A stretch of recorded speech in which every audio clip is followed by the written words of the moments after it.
Did you grow up here, Fran? Is this your neighborhood? I grew up in Italy. Yeah. And then when I was 7, we moved here. Yeah. Miles O'Brien is an Emmy and Peabody award-winning broadcast journalist. But in February 2014, Miles's life took an unexpected turn, something I'm all too familiar with. So my dad... But he's chosen not to let that experience define him, and that's what makes him fearless like me.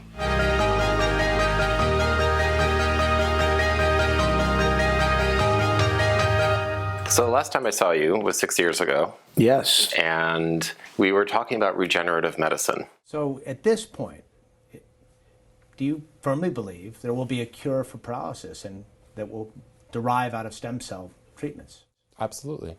And a lot has happened since then. Yes, indeed. I was on a trip 4.5 years ago, and I also enjoy shooting, so I decided to do this particular trip as a one-man band, just myself, and hired local drivers and translators. But in the process of packing up all the heavy gear and cases, one of the cases, 60 pounds or so, fell on my forearm.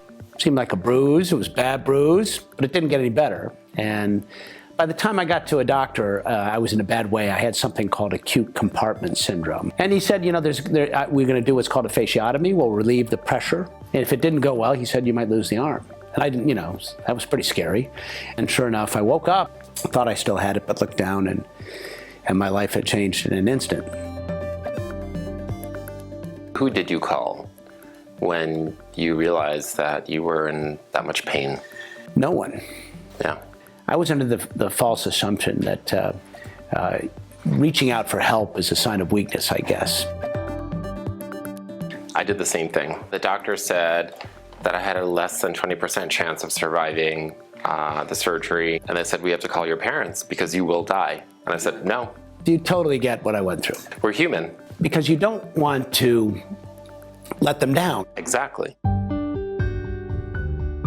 mean, you've been to every corner of the globe, you've met with every scientist, you've seen the smartest people do the most incredible things. Has that changed your view on what life is?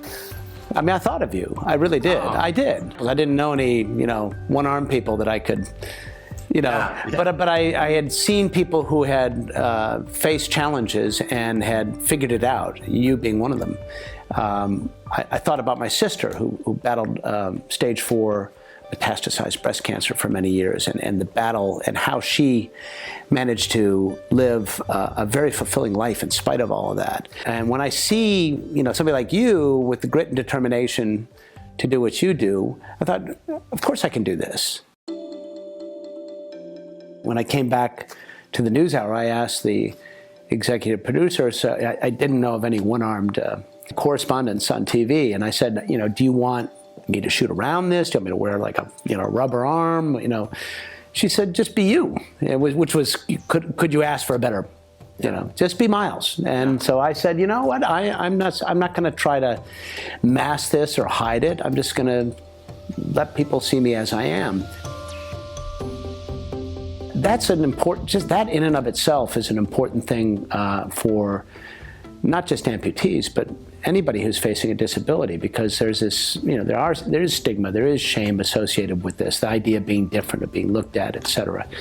We're all different. Yeah, well, that's the key insight, isn't it? Yeah, we're all different. And then if you are such an inspiration now, then what were you before? Just a regular guy. Right. Exactly. How has your career changed in the last 6 years? Being on this end of the equation, and including a long special that my friend Sanjay Gupta did on CNN, I realized how intrusive, frankly, we all are in what we do. Because Sanjay came into my apartment, he spent a lot of time with me, and he wanted me to open up some pictures and emails dating back to the event. And I knew what he was doing, because I would have done the same thing. He was trying to get me to, you know, to give the emotion that everybody wants on TV. And I saw it coming, and it still happened to me. I ended up, you know, crying in front of the cameras. And it changed the way I approach interview subjects, particularly when there are sensitive issues, emotional issues, personal stories to tell. I think I have a greater degree of empathy for the people, and ultimately I feel like I have stronger relationships with my kids, my family, my immediate friends than I did ever before. So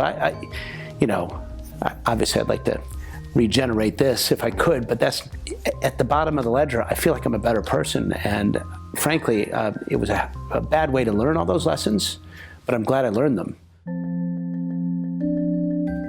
I remember 6 months to a year of having my injury was, what if I had just done this a little bit differently? No, believe me. What if I just hired a photographer? Yeah. How many times have I said that? The crew is laughing here, of course. They're like, you tightwad. I would have given you a good rate, they'd say, really? None of this would have happened. And that's what I felt like was left with me in the ICU, was like, they were like, how could you dive into the shallow end of a pool? I'm like, it was an accident. That is the beginning of the death spiral, in my view. That's where the minute you go down that road, you are in a dark place so quickly. I learned early on not to go there. What's your advice to give to somebody who's in that spiral? You can spend your life thinking about what you've lost or what you have. I mean, that's the simple answer, right? You can focus on the loss. For me, it was like, oh God, this is bad. All right, can I type out a story here? And I realized I had Dragon dictation on my computer. I never really used it. Clicked that on, and all of a sudden I was writing. I was like, all right, that was one little teeny battle. And I realized that if I focused incrementally on each of these micro challenges, eventually I'm going to get through them all, and I'm going to be able to live my life. And I'm sure you've had this experience where people say you're such an inspiration. And I'm really kind of uncomfortable with that. It kind of bothers me. It kind of almost stigmatizes you in a way. But having said that, I do think the example that we provide others, that we have a disability and we're just marching forward, is of great value. I've gotten very involved in the Challenged Athletes Foundation. Yeah. And what's interesting about that organization is after my accident, they sent me an email out of the blue and said, hey, just wanted you to know we're here. We heard about your situation, and if you ever need anything, just call us. We'll get you an arm or whatever you need. I was like, hey, what's the catch on this? And they're like, there's no catch. We'll just provide you with whatever you need to compete and do if you want to ride your bike or swim or whatever you want to do. And then recently I did a half Ironman and raised some money on their behalf, along with some veterans that raced with me. And, we raised a fair amount of money, and me just kind of having a little bit of a profile on social networking, and I think helped. And it was really gratifying to help them somehow, because I feel like their sacrifice is really tremendous. I was reading that you were going to go to space. I was. NASA. Yeah. Is there anything stopping you from going to space now? The thing that's stopping me from going to space is NASA doesn't have a vehicle right now, more than anything. I mean, Elon Musk maybe might give me a ride, or Richard Branson. There's no reason for you not to go. I don't see why. Yeah. I can't imagine what I couldn't do. If the circumstances were such that the shuttle was still going, that was still in. If I was still in the running, as it were, I wonder what would have happened. There might have been a NASA regulation there. Who knows? Only two-armed astronauts. Oh yeah. So our next update could be from space. It could. And you know what? You don't need a wheelchair in space, right? Yeah. No, you're right. You don't. Yeah. But your dad was a pilot. Yeah. You're a pilot. Mm-hmm. I haven't done my check ride, but I've flown quite a bit. I use a prosthetic for that, just to keep things from going too haywire when I take my hand off the wheel. And but it's been pretty good. I don't know who's going to fly with me, but we'll see. But you have to be fearless to do that, from my point of view. And I feel like that creates a sense of urgency when you realize that life is not eternal. Yeah, it's hard to. We're in an interesting news environment, right? So I feel like the job of a journalist is as important as it ever has been. And so I feel like so much more committed to my work, as committed as I've ever been in my career. I'm 59 years old, been doing this for 35 years. I can't figure out anything else to do, so I keep doing it.